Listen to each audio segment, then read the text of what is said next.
Integrated Impact. I'm Naib, and this is the Storycraft. Welcome back.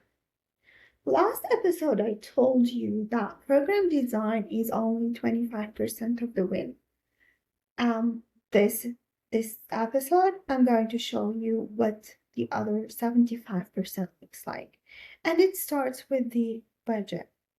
Not the budget that you've been told to think about, not the spreadsheet that finance sends you once a month that you glance at and then file away, and not the document you created during the proposal and haven't seriously engaged with since. I'm talking about the budget as the single most powerful tool in your entire professional arsenal. The budget as your implementation roadmap, the budget as your coordination mechanism, the budget as the document that tells you before anything else whether your program is succeeding or failing.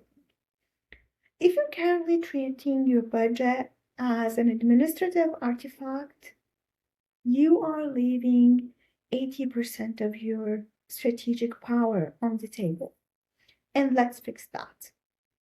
Welcome to episode 2. The budget is the blueprint. And here is the pattern I see organization after organization. A program gets funded, the proposal team, which may or may not include the PM, who will actually implement the work, builds a detailed budget during the proposal phase. It's meticulous. Every line item is justified. Every cost category is carefully collaborated to the donor's requirement. Then the award is made, the implementation begins, and the budget becomes a ghost document. The finance team tracks expenditure against it. They produce monthly report, they flag variance, and the program manager then receive these reports, skim through them, and for anything that's obviously wrong, and then go back to managing activities. And this is a professional malpractice, and I don't use that term lightly. Here is why. Your budget is not a record of what you plan to spend. Your budget is translation of your entire program strategy into financial terms. Every line item represents a decision about what matters. Every allocation represents a priority. Every variance from plan represents either strategic adaptation or an emerging failure. So when you ignore the budget, you are ignoring the single clearest signal of whether your program is on track. A field coordinator can tell you things are going well perfectly. A quarterly report can paint an optimistic picture, but the budget does not lie. If your travel line is underspent by 40% in 6 months, or that means your field presence is 40% below plan. If your personal line is overspent, that means either your staffing model was wrong or you have uncontrolled scope creep. Other fundings or any fundings, every cost charged to an award, and it must necessarily and reasonably for the performance of the award. That is not a bureaucratic requirement, that's a strategic discipline.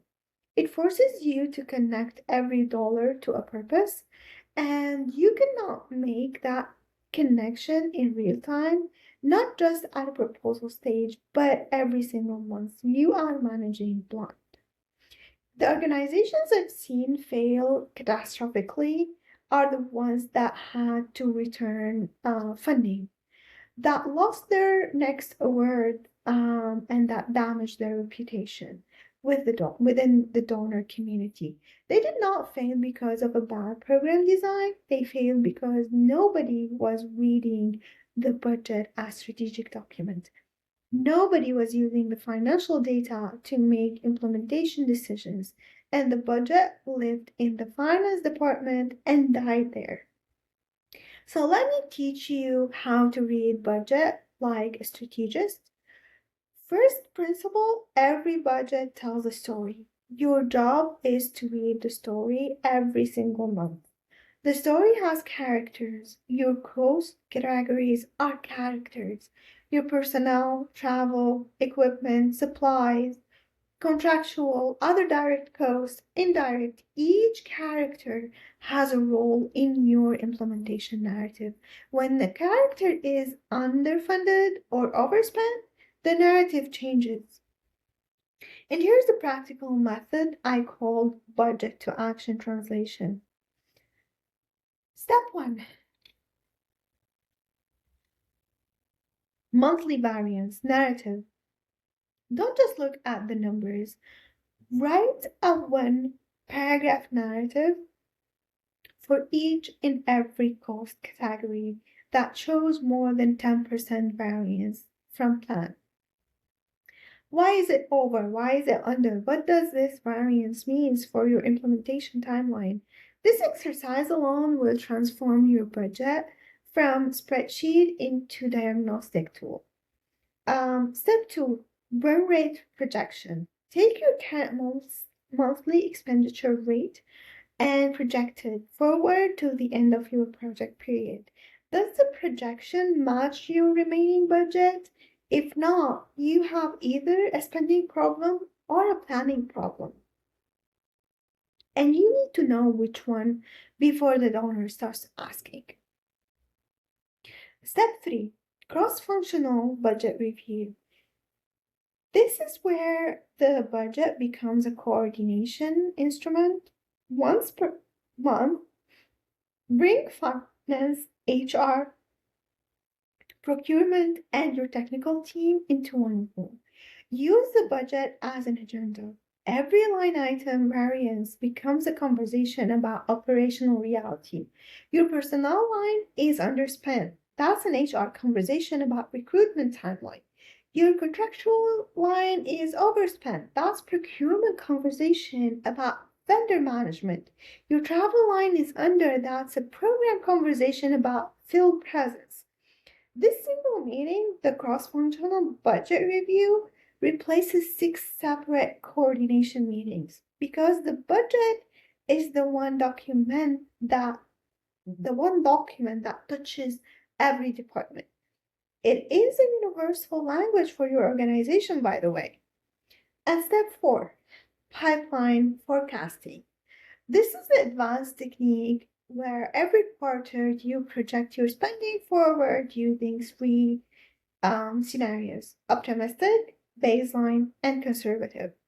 Map each scenario against your implementation milestone. Identify the moment where your budget and timeline diverge. This divergence point is where your program will face its greatest risk. Now you have time to act before the crisis hits. And here's the integration insight. This financial intelligence feeds directly back to your program design decisions. If your pipeline forecast shows a funding gap in month 14, you can adapt your activity sequencing now. You can front load resources and in intensive activities while funding is strong. You can build contingency into your timeline. You can communicate proactively with your donor about potential modification requests. And that's not financial management. That's strategic leadership. And that it starts with treating the budget not as constraint, but as a compass. And here is your action item this week. Pull your latest monthly financial report and don't just scan it. Don't just read it like a story. For every line item with more than 10% variance, write one sentence explaining what that variance means for your program implementation. If you cannot write that sentence, if you do not know why your travel line is under or why your contractual line is over, then you have just identified the biggest risk in your program. And it's not technical risk, it's a leadership gap. For hiring manager, the next time you interview a program manager candidate, ask them to interpret the budget variance report, not explain what a burn rate is. Anyone can define terms. Ask them what they do if their personnel line was 20% underspent in month 8. The answer they give you will tell you whether they are an integrated manager or just a program designer. I am Mara Naab, and this is Storycraft. Next episode, episode 3, we will be breaking the silo. We are going to tackle the most dangerous organizational dysfunction in the nonprofit sector, departmental silos. And I'm going to give you the exact coordination architect that elite organizations use to demolish them. Lead with your numbers, lead with clarity. The budget is the blueprint. You've been listening to the Integrated Impact. This is a Storycraft, and have a good day.